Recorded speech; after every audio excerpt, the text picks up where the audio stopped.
Hello, this is Dread from Epic Builds. In this video topic, we will go over Projectile Abomination, the strongest minion build as of the moment to push high corruption while also having an AFK playstyle. I spent the last week working on this as Necromancer is notoriously slow, and I was able to watch two entire 24 episode animes, Parasite the Maxim and Seraph of the End if you're wondering, and pushed it all the way to 412 corruption from 260. It was an absolute breeze the entire way. Before we get into the video, I would appreciate a comment and a like, as that's the best way to support the channel and the best way to tell YouTube I'm doing a good job. So where do I even begin with this? Maybe the past? So Abomination is also a skill with a troubled past. When it was released a few patch cycles ago, it was a big failure. It took a few months to find the best version, which was the Soul Cleave variant, abusing old Wraith on minion death nodes and Bone Curse's bone prisons to get our Abomination to smack hard and clear the screen in a single swipe. That version is completely dead now, as a lot of the tools that made it good are gone, but with this patch it brings a lot of new tools for us, as the main skills for Necro got a slight rework. The first of these is Abomination itself. Its entire tree changed and added one of the best nodes inside of it. It allows us to turn off Abomination's innate decay as long as you do not control 5 or more skeletons, while also making him only be able to consume skeletal mages and summon skeletons. It does not currently work to suck up vanguards. I'm not sure if that's intended, but the wording on the node itself checks out, so it's technically not bugged. This allows us to summon our Abomination and don't have to worry about resummoning him as often, as he's not killing himself slowly. The other half of the reworked nodes, inside Dreadshade, it lost a little bit of damage, but now there is a node that turns off the decay from it, while also making our minions take increased damage equal to the increased decay rate on the tree, which is currently 100% increased.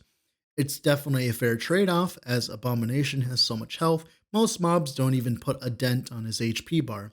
This plus ignoring the 60% more Abomination damage node behind the Infinite Poison node, which still works even if you turn off the decay, which sucks, but whatever, meaning our Abomination can be summoned and is almost immortal.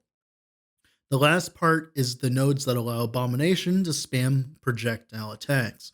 We get those from sacrificing skeletal mages. Just a note here, it does not care if it's a pyromancer, a cryomancer, or a skeletal mage. It apparently just cares about the skill itself. So I thought that was not the case up until recently where I tested it. We get 5 extra projectiles, bringing us to 10 in total.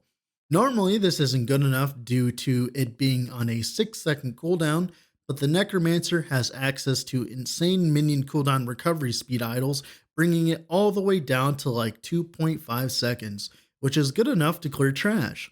One note here is at base, Abomination gets 50% more damage and 70% more melee damage, so no matter how hard you spam the spell damage for the projectiles, they will never deal as much damage as the punches do, which we still rely on for single target, which is completely fine. With all that being said, let's get into the video, shall we? Here we are in game with the build.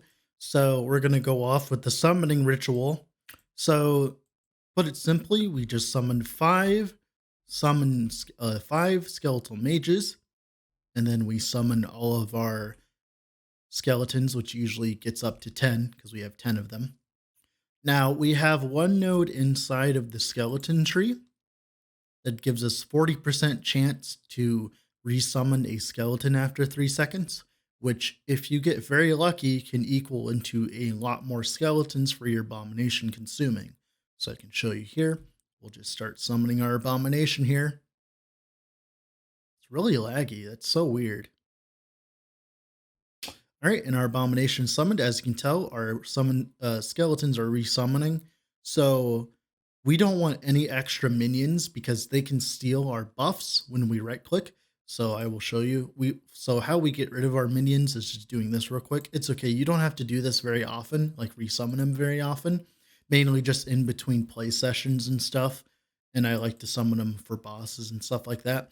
Now, the reason why we don't have any other minions, people keep asking me this, Dread, for these kind of builds, why don't you run any other minions? Well, the reason why is normally, so Dread Shade doesn't require you to target the minion to place the buff on him.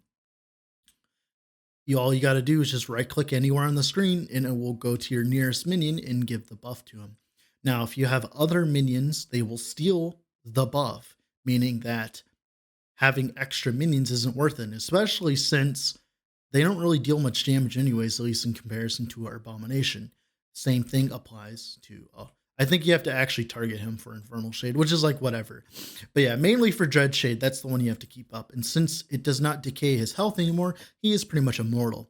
Now, one thing I will point out as a PSA, since Infernal Shade, it has a node inside of it that will increase the damage per second while it's active. It will eventually climb up to the point where it starts killing the Abomination. Now, how do we fix this? Well, all you need to do is between every single monolith, just remember to apply Infernal Shade again, and that removes the scaling that it was getting, right? So it like restarts the scaling. Why that's good is because our Abomination has insane amounts of leech, so he will attack once and be back to full, so it doesn't really matter that he takes a little bit more damage. Also, as well, we actually want our Abomination to take a little bit of damage anyways to benefit from Dread Shade's Flesh Harvest. So it actually kind of works in our favor somewhat. But yeah, just remember to do this every so often and you'll do completely fine. Now, let's show you what it looks like. These are the projectiles. So the projectiles do have a 6-second cooldown in the beginning. You get 5 as a base and then 5 more, however many you have skeletal mages. And how we are reducing the cooldown, as you can tell, he does a lot of damage, especially since he's only skeletons. We just run a bunch of cooldown recovery speed and stuff like that. But yeah, and that's pretty much it for the rotation. And you just do this. Make sure to re-put on the Infernal Shade buff every so often.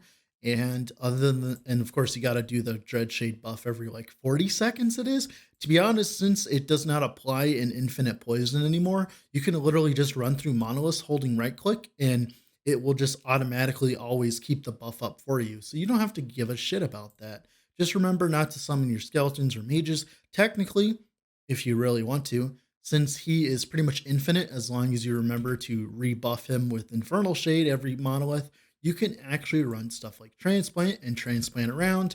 You can also like put in a different skill, which I think Rip Blood would be fine because you can actually like make him target things. Like for instance, Rip Blood's really good because it's a range for.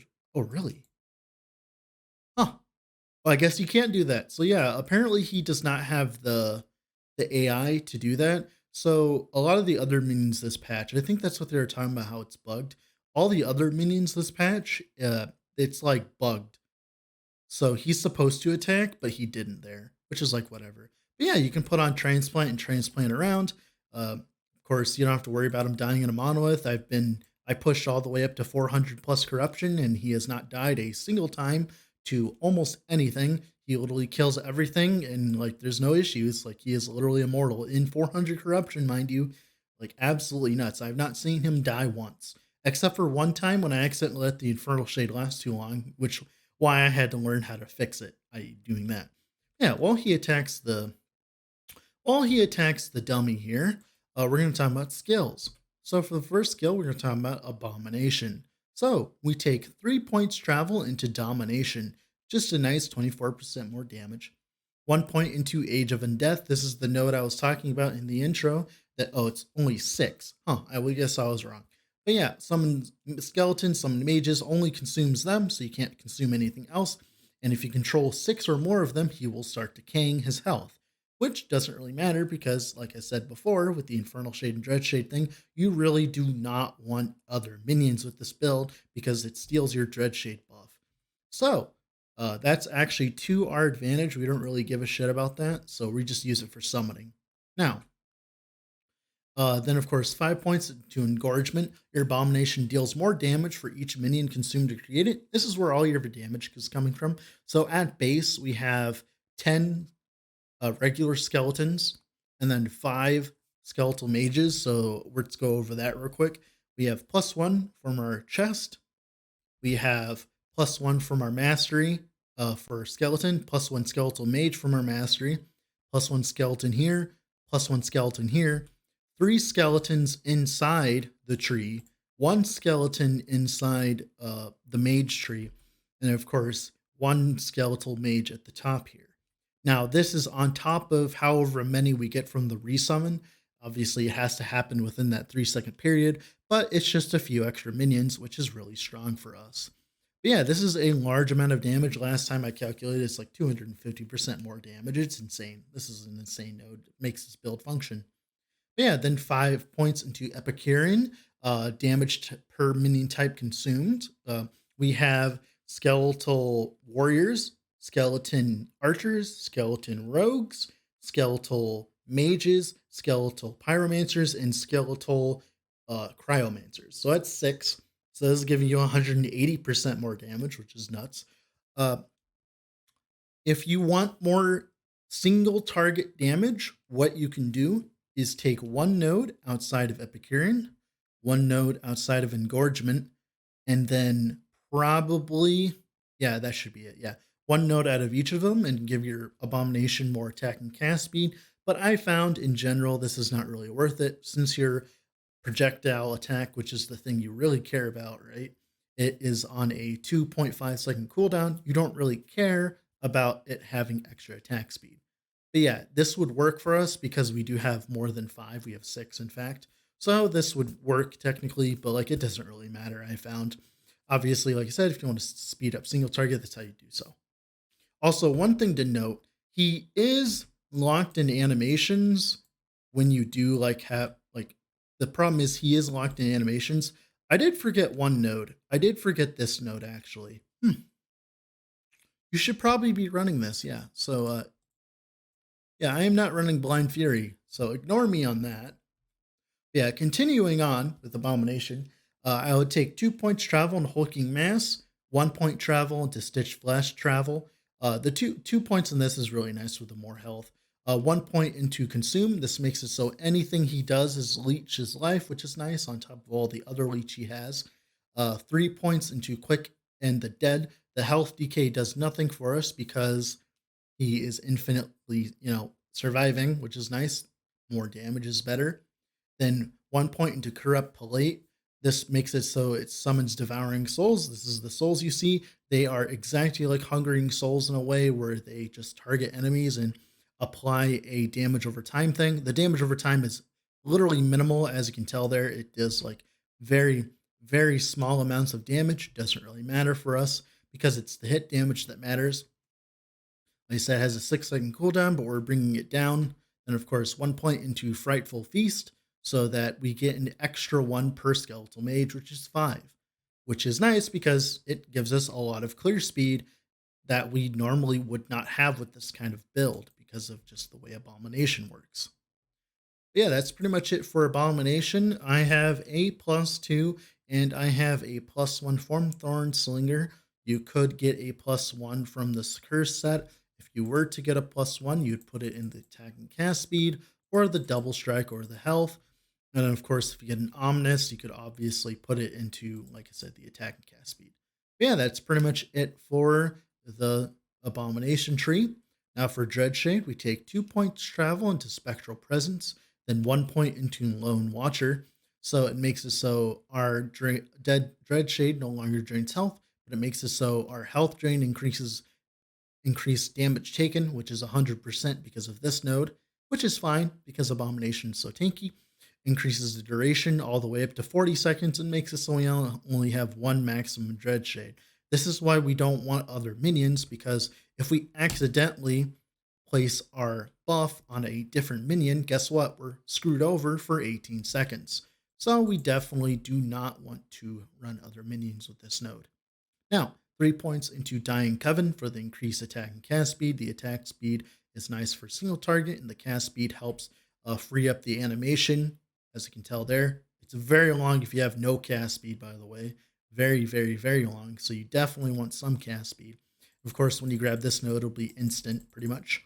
4 points into Grim Fate for just 60% more damage. Then 1 point into Blind Fury. He said I messed up, but it's like whatever. Then 4 points into Lingering Doom. Reduced health decay doesn't really matter for us. The necrotic damage is nice because it applies to our spells.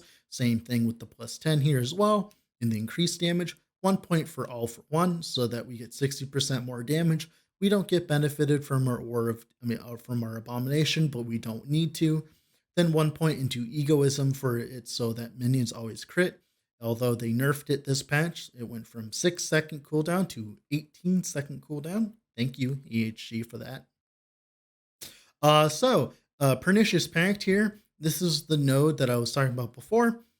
We don't use this node anymore because it's better just to go around. Pretty nice. Then, of course, 3 points into Flesh Harvest for because before the drain, the 3% of his max life, that would scale per second. So it'd be 3, 9, 6, 9, yada, yada, yada, and you would just instantly die after that. So it's actually really good that we can turn off the drain, which means then we don't have to worry about doing the poison shenaniganry, which is really good for quality of life. As you can tell, this entire time, my abomination has been whacking away at the dummy, like, it's like whatever. So that's really nice. And of course, 3 points into Flesh Harvest. This is the point I was talking about where I actually want my Infernal Shade to do damage to him because he'll get increased buff effect, which means he'll do more damage, have more attack, cast speed, more damage, more flat damage. Like, this is an insane node. It is like one of the best nodes inside Dread Shade. Like I said, if they really wanted to nerf Dread Shade, this would be the node they nerf because it is absolutely nuts. But I shouldn't be talking about that because it has been pretty much confirmed that they do watch my videos sometimes. As with a lot of the targeted nerfs of last patch, I had to defunct 40 out of 100 videos. So yeah, don't talk about things that should get nerfed anymore. Yeah. So continuing on for skeletal mages. So the only things that are important in this tree is we want the health because that imports over to our abomination because it uses their health as his health. We want the Cryomancer node, so we get the Cryomancer. The Pyromancer node, so we get the Pyromancers. Then, of course, 1 extra skeleton, and that's good for us. Everything else is just like extra. Skeletons. So the main important nodes is to grab Skeleton Rogue, so we can have the extra minion type. Then, of course, Marrow Walkers for additional skeleton, Hollow Walkers for additional skeleton, Grave Walkers for additional skeleton. And of course, we take 4 points into the Immortal so that we gain extra summon chance so that we keep summoning them. Then, of course, 2 points into Empty the Grave as well for the skeleton summon per cast. So we summon 3 of them per cast. Now, one neat little trick here you can do that I've noticed. I've not messed with this, but I would believe it would be pretty busted if we tried it out. So for the Sanathia set, the shield, which I'm not currently using because I'm using a Bastion because I'm pushing really high corruption. But if you really, really wanted to push the damage, what you could do is run a Sanathia's, right? And it gives 20% chance when one of your skeletons die, it summons another one, right? This in combination with this node would be 60% chance. So you get like 50% more skeletons, which in theory, So from what I've seen so far, this node can actually keep going on itself. So for instance, if it summons a minion, then it'll summon another, like chance, yada, yada, yada. It could go infinitely, quote unquote. So you can keep chaining it. So having the 60% would mean it chains longer because the way it works, I can show you here. So the way it works is as they die and then get resummoned, more summon and the ritual continues. So what happens is I summon them, right? And as I summon them, more will summon and the ritual will continue. Now, as you can tell there, it happened too quickly, but if I had even more chance, it would happen quicker. And what you can actually do to maximize this is you can move your minions differently because the way it works is it will take the minions from your cursor.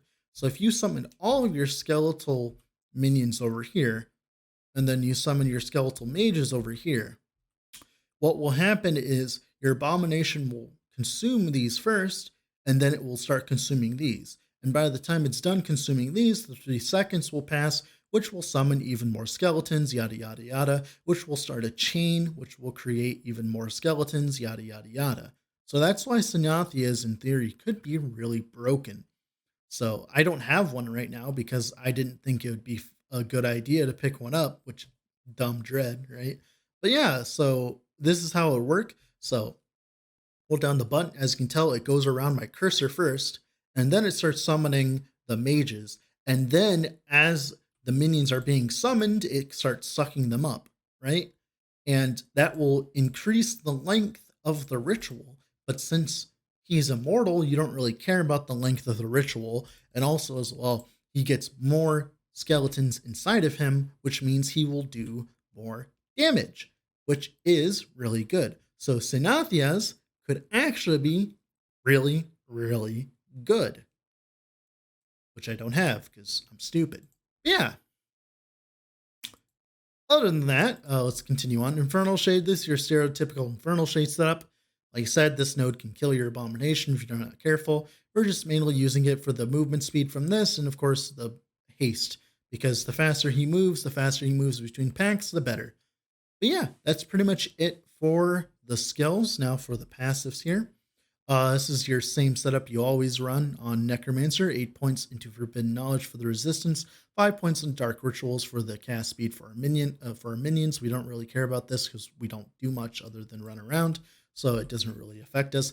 7 points in Stolen Vitality. This is actually one of the best nodes on the tree for you because it gives you Vitality for the HP, the health regen, and also gives you increased minion health, which is important to keep your Abomination from dying instantly. Because the more health he has, the better, so the way it works is the increased health does not apply to your Abomination. It applies to your minions' health, and then the minions that get sucked up are his health added on to. So you can actually tell why that is. If you look here, see how his intelligence is is only increased damage? That is because he's already getting the intelligence benefit from the skeletons themselves, right? Which we don't stack that much intelligence. It doesn't matter. Increased HP is like so much stronger than it, so it doesn't really matter. But yeah, that's how we abuse that. But yeah, that's pretty much it for that. Now for Necromancer itself, 8 points into Elixir of Hunger. Pretty much just extra HP is better. 8 points into Risen Army for the attack and cast speed, which is really nice. One other note, we don't really care about increased damage because he gets 30% increased damage per minion. He gets about like 800% increased damage or something stupid like that. So you literally don't have to run increased damage anywhere on your gear for it to ever matter, which is, turns out, really good. Yeah, back to the passive tree here. 8 points into Blood Armor. This is a really good node for us for the health regen because we're stacking as much health regen as possible, as you can tell by my tree and my stuff here. 10 points into Mortal Tether for the increased minion health. Really strong for us. Like I said, it's really good for Abomination. 1 point into Unbound Necromancer, as many skeletons as possible we want. 8 points into Tyrant. Since we have so much increased health, we actually don't care about this reduced minion health, so the increased health is just benefited for us. And of course, 5 points into Frantic Summons for the attack and cast speed for our Abomination mainly, because we don't really cast that much in Monoliths. 8 points into Cling to Life. This minion all res is actually really strong for us, and the Vitality is really strong, like I said, because regen plus health. Now, why this is so strong is because we already get the 25% resistance to all minions, right? From our Sinathias. So this on top of that is 41%. And then with Dragon, that's like 50%. And that completely mitigates that almost completely mitigates the 100% increased damage from our Dread Shade. So technically our Abomination is like as if he's not even taking damage, which is extra damage, which is really good for us. Like really good. I should use this last point. There you go. We used it. Now, for other nodes, 10 points into Moonlight Pyre. Flat damage is really strong because it's generic for spells and attacks. So it can be used on your spells and attacks, which is really strong because the more adaptive damage, the better, especially for the projectile attacks, as you can tell. You want as much flat as possible for your projectile attacks so that they one-shot most of the trash. Then, of course, 1 point into Tyrant's Legion. We don't really care about the penetration because we're not using skeletons. We just care about the summon skeleton, which is really nice. 5 points in a Rite of Undeath. You can just use this to cap your resistances like I am doing here. The increased damage is pretty much worthless, like I said, because he just has so much increased damage anyways. Then, of course, 10 points in the Blade of Forlorn. We are not using any other crit multi, so this is pretty much just like 50% more damage. Also, the chill chance is really good on Oribus. Then 1 point into Disciples of Necromancy for the extra Skeleton Mage. And that's pretty much it for the skill tree. One thing I will say, we are not using Veins of Malice because we already have Haste and Frenzy. He has enough attack speed. We don't need Frenzy. But yeah, that's pretty much it for the passive tree. Now for the gearing. Like I said, idols, cooldown, cooldown, cooldown, cooldown, cooldown. One thing you might do instead is run 1 Mark for Death on hit, as the shred is really resistance is really good for us because we actually don't have much pen. So that would literally be, I can't remember how much Mark for Death is. How much is Mark for Death?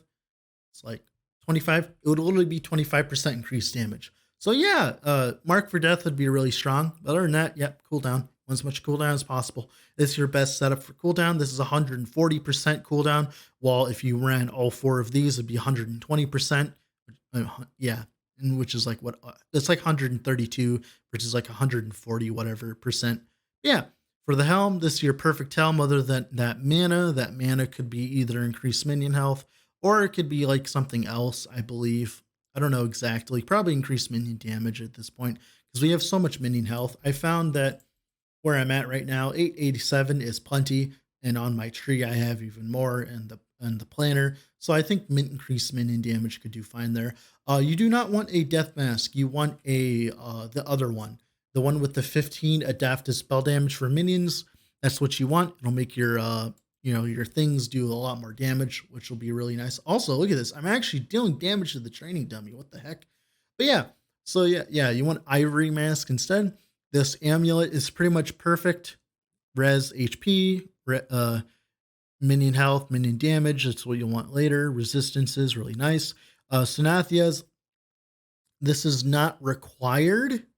It's just really, really good. So look out for this one. I believe you can farm for it in Dragons, Reign of Dragons, with set/unique like weapons. You'll look for blunt weapons.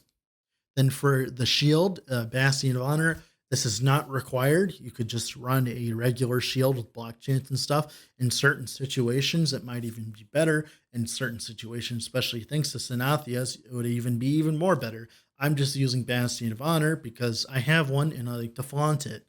But yeah, also one thing I like is one of the biggest problems with Bastion of Honor is that block chance doesn't really matter if your block effectiveness is really low. But the thing is, since we have Synathias, which gives us 60% increased block effectiveness for some reason, we can get up to 35% block effectiveness, which is really nice. Like I said, though, if you ran a regular shield, you could get even more, and you can get up to like 40% block chance and do completely fine. But to each their own. The DR on top of it's nice, the HP, the mana. Like, there's plenty of other reasons to use Bastion, mainly because it's just so easy to put on. I'll be honest. Like, having to actually craft a shield, like, and this is actually Necromancer, I believe, is one of the most overpowered masteries for it, because what else are you going to use? You use the Synathias, I guess, the Synathias shield. Like, what else are you going to use, right? So yeah, Bastion's really good. You can farm for it. I can't remember. It'll be in the description. I can't remember. Actually, I can bring it up here. Where is it? Oh yeah, Black Sun. Black Sun. Look for set/unique in Black Sun. Now for the rings, this is a really bad ring. Probably get a minion damage on it. Oh yeah, this is much better. Like minion health, damage, resistance, crit avoid, really good. And you want coral rings because they have vitality and flat health regen. You could go for silver rings if you wanted to speed up your farming, but I would not recommend it if you're pushing up to like 400 because being a little bit chunkier will save your life. Now, Thorn Slinger. Why am I running a Thorn Slinger? Well, I can show you in 1 second. See this? 23? 22. +1 to skill is that powerful for Abomination. Yeah. I don't know why it does it. I don't know if that's intentional or not, but It's appreciated. Yeah, +1 to physical skills. Who would have known? Yeah. You can farm for this one. Let me look here. I gotta look on the side.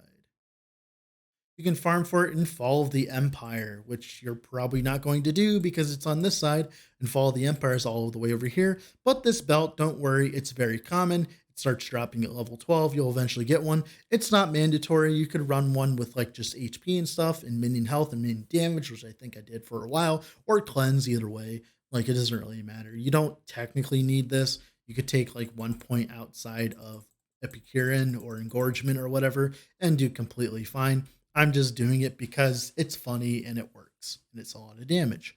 Now, gloves.